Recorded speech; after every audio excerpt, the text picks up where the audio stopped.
Anthony and Me, Romantic Searchers. As you move through this life and this world, you change things slightly. You leave marks behind, however small, and in return life and travel leaves marks on you.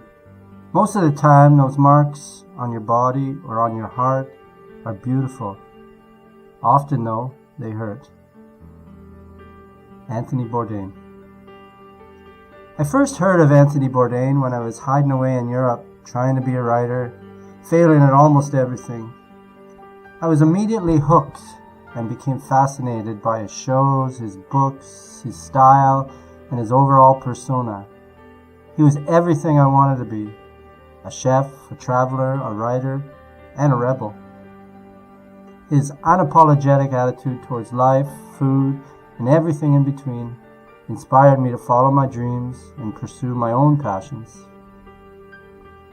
Over the years, I followed his career closely, from his early days as a line cook to his rise to fame after Kitchen Confidential, and then as a TV personality, roving the world.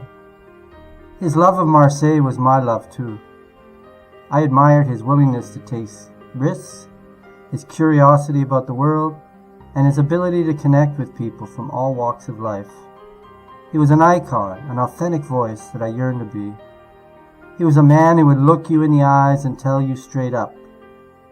He loved fine food, and he loved his In-N-Out burgers. A complicated but authentic palate and mind. I often fantasized about meeting Anthony. He walks into the room, a restaurant of my choosing in Corsica, Chez Séraphin. I'm sitting watching him, my fourth glass of red already in me. And like Boswell commenting on Napoleon, I say, "Now, there goes a man." As much as I admired Anthony Bourdain, I also knew he had his demons, like I had and have my own. He looked after his body but also suffered from hard hangovers. Me too.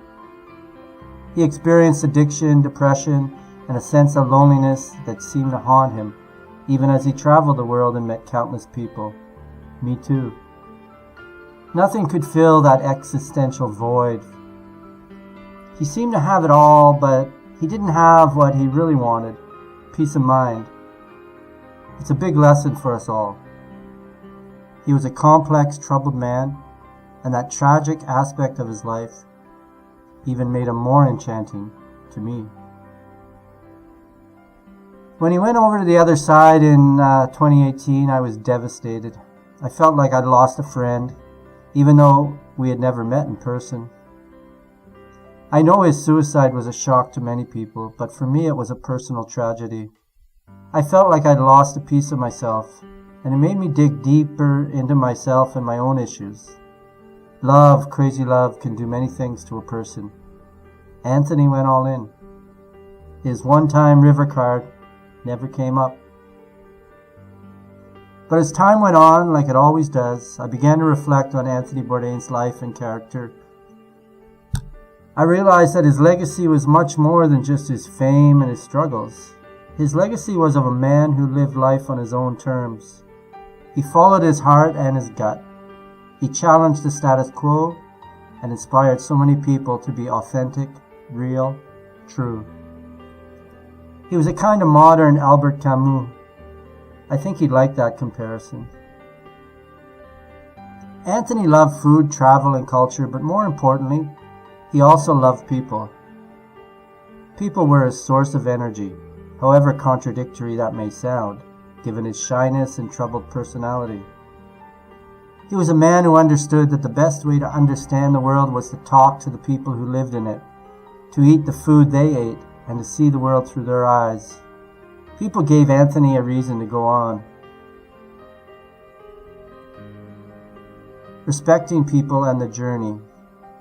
I think that's what made Anthony Bourdain so special to so many people.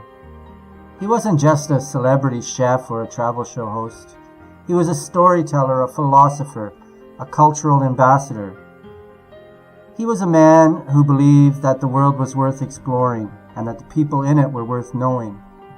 He was a man who wasn't afraid to be vulnerable, to admit his mistakes, to show his wounds and scars. He lived life in a messy fashion because that is what life is. Organic, crooked. Anthony also stood up for people. He had the backs of so many. For Argento and the struggles she had as a woman, I think of his visit to my beloved Nicaragua, his calling out the dictator there. He was a voice of courage. I remember well his words for Palestine and his scorn for the machine suppressing their freedom and dignity. He would not like the thug Russian leaders of today. He took the time to meet Nemtsov before they whacked him. He spoke his mind and tried to live life on his own terms. He had standards. He didn't suffer fools gladly. He was a Jesus figure in a crazy but so sane way. Anthony took his own life. I respect that immensely. He was a man living and dying on his own terms as much as he could. I'm reminded of Breton's own words about taking the leap. To avoid the unlivable is not to flee life, but to throw oneself into it totally and irrevocably. Even though Anthony's gone, I feel like he's still with me in some strange way. We are about the same age, and when I watch him in his later years, I see a mirror of myself. The mop of gray hair, how he holds his head, his mannerisms and irreverence. I have an enduring connection. Often these days, I turn to his quotes to lift me up. They speak directly to me. I'll watch an episode of Parts Unknown munching on some junk food, and after, I'm reborn, alive, ready to face the world. His spirit is there in a way I approach my life. His legacy remains too in the hearts of the millions of people who were touched by his life and work. So to Anthony Bourdain, wherever he may be, I say thank you. You did what everyone has to do while here in this dream we call life. Pay it forward. Help others. Be a shining light, not a dull burning coal. He once said, "If I'm an advocate for anything, it's to move. As far as you can, as much as you can, across the ocean or simply across the river. Walk in somebody else's shoes, or at least eat their food. It's a plus for everybody. Open your mind, get off the couch, move."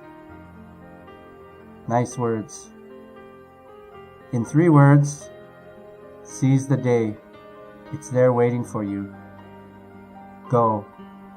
Now. Anthony would approve.